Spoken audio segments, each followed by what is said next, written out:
नमस्कार। जे boss retail YouTube channel में आप सबका एक बार फिर से हार्दिक स्वागत है। अत्र कुशलम तत्रास्तु।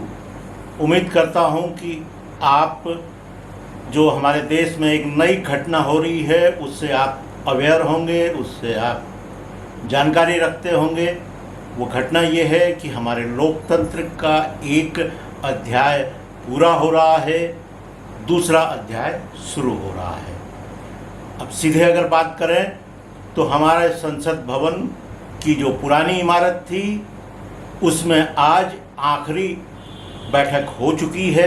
कल दोपहर से जो संसद की नई इमारत बनी है उसमें ये सत्र शुरू होगा। आगे की संसद की सभी कार्रवाइयाँ इसी नई इमारत में होगी। लोकसभा राज्यसभा दोनों इसी में लगेंगी। यही हमें अब नई गूंज और पक्ष और विपक्ष के बीच की बहस देखने को मिलेगी। अगर आपको ये चित्र दिखाई दे रहा है तो ये नई इमारत है और ये पुरानी इमारत है। आज की रात हम लोग नए और पुराने के बीच में जो एक संक्रमण काल है उसमें बैठे हुए हैं। यही संक्रांति है, एक कल्चर पीछे होना और नए कल्चर को अडॉप्ट करना, एक इतिहास का चैप्टर बंद होना, नए का शुरू होना। मैं आपको कुछ क्लिपिंग्स इसमें दिखाऊंगा, लेकिन उससे पहले मैं थोड़ा सा इतिहास बता दूं। इतिहास ये है कि जो भारत का जो संसद भवन अभी जिसको हम अब पुराना संसद भवन कहने लगे हैं, इस इमारत की डिजाइन आर्किटेक्ट एडविन लुटियंस और हर्बर्ट बेकर ने सन 1912 और 13 में बनाई थी। आप सब जानते ही हैं कि 1911 में कलकत्ता से राजधानी को दिल्ली शिफ्ट कर दिया गया था। अब जब दिल्ली में पहुंचे तो वहां पर नया इंफ्रास्ट्रक्चर बनाना था, तो नई दिल्ली का जो है स्वरूप वहां पर बनाया जा रहा था। इस स्वरूप में एक इमारत भी चाहिए थी, उसमें सेंट्रल लेजिस्लेटिव असेंबली कहलाती थी और राज्यसभा के 245 तो इसकी डिजाइन तैयार हुई, लेकिन इसकी आधारशिला रखने में कम से कम 7 साल लग गए। इसका फाउंडेशन स्टोन फरवरी 1921 में रखा गया। ड्यूक ऑफ कैनॉट एंड स्ट्रेथर्ड जो है उसके प्रिंस जो थे, प्रिंस आर्थर ने इसकी नींव रखी। 1921 से 26 के आखिरी तक ये तैयार हो गई थी, लेकिन जनवरी में इसमें मीटिंग का सिलसिला शुरू हुआ। तत्कालीन गवर्नर जनरल की एक एग्जीक्यूटिव काउंसिल होती थी, उसमें कुछ मेंबर्स होते थे। उसी में जो भारतीय मेंबर सर भूपेंद्र नाथ मित्रा थे, उनके निमंत्रण पर उस समय के वायसराय लॉर्ड इरविन ने 18 जनवरी 1927 को इसका उद्घाटन किया, यानी कि इसका आज की भाषा में कहें तो लोकार्पण किया।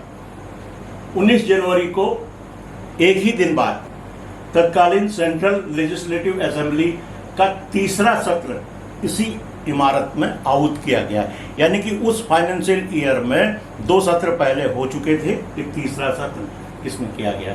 तब इसे संसद भवन या पार्लियामेंट हाउस नहीं कहा जाता था, तब इसको इंपीरियल लेजिस्लेटिव काउंसिल बिल्डिंग कहा जाता था। और जनवरी 1927 में जब से इसकी बैठक का सिलसिला शुरू हुआ, तब से इसका इतिहास धीरे धीरे बिल्डअप होता चला गया। और हम 1947 यानी कि आज़ादी की जो हमारी सुबह थी 15 अगस्त की, उस दिन हमारे पूरे देश ने ये देखा कि अब भारत स्वतंत्र हो गया है। भारत का शासन, भारत की सत्ता और भारत के कानून अब भारतीयों द्वारा ही संचालित किए जाएंगे। ब्रिटिशर्स ने अपना बोरिया बिस्तर जब बांधना शुरू किया तो उन्होंने कहा कि भाई आपको एक संविधान बनाना चाहिए। भारतीयों ने भी कहा, हमारे जो उसमें नेता लोग थे तो उन लोगों ने भी एक संविधान सभा यानी कि कॉन्स्टिट्यूएंट असेंबली की बात कही। तो सन 1947 से लेकर 1949 के बीच में कॉन्स्टिट्यूएंट असेंबली की बैठकें हुई और 26 नवंबर 1949 को इतिहास इसको अंगीकृत कर लिया, यानी कि हम भारतीयों ने इस संविधान को अपना लिया, पर्याप्त जगह, यानी कि हमने इस संविधान की प्राण प्रतिष्ठा कर दी। चुनौती और प्राण प्रतिष्ठा करने के बाद इसका जो परिणाम था, जो फल था, वो 26 जनवरी 1950 में इसको लागू माना गया। जब 26 जनवरी को संविधान लागू हो गया तो सबसे पहले जो एक प्रमुख काम हुआ वो था कि आजाद भारत यानी कि स्वतंत्र भारत का पहले जो है आम चुनाव होने थे। वो उस आम चुनाव के बारे में चर्चा इसी इमारत में बैठ करके हुई थी। पहले आम चुनाव 25 अक्टूबर 1951 से लेकर के 21 फरवरी 1952 यानी कि 1952 तक चले। उसके बाद जो उस समय चुनाव की प्रक्रिया थोड़ा सा डिले होती थी, सब काम मैनुअली होना था, तो उसके बाद जो है पहली बैठक जो हुई वो 13 मई 1952 को इसी पुरानी बिल्डिंग, ये जो पुरानी वाली बिल्डिंग है, इसी इमारत में हुई और दोनों सदन बैठे, लोकसभा और राज्यसभा। थोड़ा सा चूंकि अब विदाई का मौका है, थोड़ा उस इमारत के बारे में भी आपको बता दें कि इमारत में जो बाहरी घेरा है आप देखते हैं, ये 144 खंबे हैं और इनके अंदर, इसी सर्किल के अंदर बीच में एक बड़ा सर्किल है जिसे हम लोग सेंट्रल हॉल अब कहते हैं।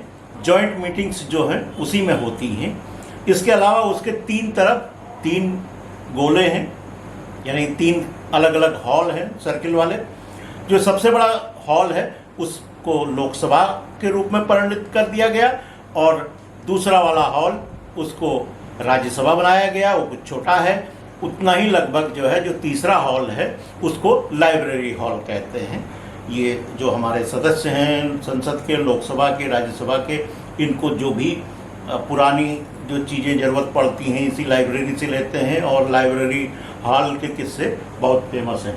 जब इसमें संसद की बैठकें होने लग गईं तो लगा कि अब इसमें जगह कम पड़ रही है, क्योंकि 1920-25 की जो डिजाइन थी उसने तो बहुत थोड़े लोगों के लिए ये बनाया था, लेकिन हमारा तो लोकतंत्र था और जनता के प्रतिनिधियों को अधिक से अधिक इसमें भागीदारी देनी थी। तो 1956 में इसमें ऊपर 2 फ्लोर और जोड़े गए, जिनमें ऑफिसेज चले और कार्यालय हैं मंत्रियों के और सदस्यों के, नेता विपक्ष के, सबके, वो जो है वहाँ पर उस फ्लोर का इंतजाम हुआ। अब जब ये नई संसद सुचारू रूप से चलने लगेगी तो कहा जा रहा है कि पुरानी संसद में म्यूजियम ऑफ डेमोक्रेसी बनाया जाएगा, क्योंकि हमारे प्रधानमंत्री नरेंद्र मोदी बार बार कह रहे हैं कि हमारे देश का जो योगदान है ये मदर ऑफ डेमोक्रेसी है। अगर हम ये कहें कि अमेरिका अपने को ओल्डेस्ट डेमोक्रेसी कह रहा है, 1776 में अमेरिका पैदा हुआ, लेकिन वो खुद को ओल्डेस्ट कहता है, क्योंकि महाशक्ति है। एक डिप्लोमेटिक तरीके से उसकी बात को काटना है, उसमें मोदी जी प्रमुख रूप से हैं। इन्होंने कहा कि हम लोग मदर ऑफ डेमोक्रेसी है, इसलिए जो है मदर ऑफ डेमोक्रेसी के देश में म्यूजियम ऑफ डेमोक्रेसी भी होना चाहिए। आदरणीय अध्यक्ष जी, जब हम सदन के अंदर आते हैं, हमारे यहाँ नाद ब्रह्म की कल्पना है।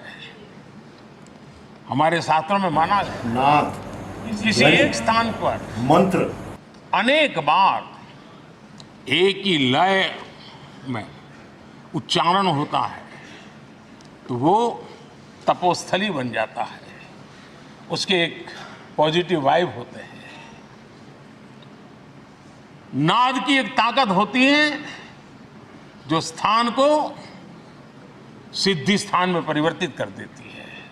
नाद की वजह से सदन भी जो पुल हैं, पुल में सैनिकों को लेफ्ट राइट करते, घूमताल करते हुए जाने से रोक दिया जाता है। जो शब्द गूंजे हैं, जो वाणी यहाँ गूंजी है, उसने इस सदन में हम बैठकर आगे चर्चा करें या ना करें, लेकिन इसकी गूंज इसे तीर्थ क्षेत्र बना देती है।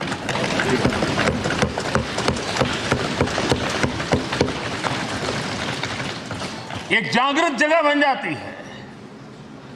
और लोकतंत्र की प्रति श्रद्धा रखने वाला व्यक्ति आज से 50 साल के बाद भी जब यहाँ देखने के लिए भी आएगा तो उसे उस गूंज की अनुभूति होगी कि कभी भारत की आत्मा की आवाज यहाँ पर गूंजती थी। और इसलिए अध्यक्ष महोदय, ये वो सदन है जहाँ कभी भगत सिंह, बटुकेश्वर दत्त, उन्होंने अपनी वीरता सामर्थ्य से अंग्रेज सल्तनत को जगा दिया था बम का धमाका कर कर। वो बम की गूंज भी जो देश का भला चाहते हैं उनको कभी सोने नहीं देती। आपने देखा कि पुरानी इमारत के विदाई के समय में किस तरह से इसको विदाई दी गई और एक भावनात्मक क्षण है और इसका योगदान जरूर है।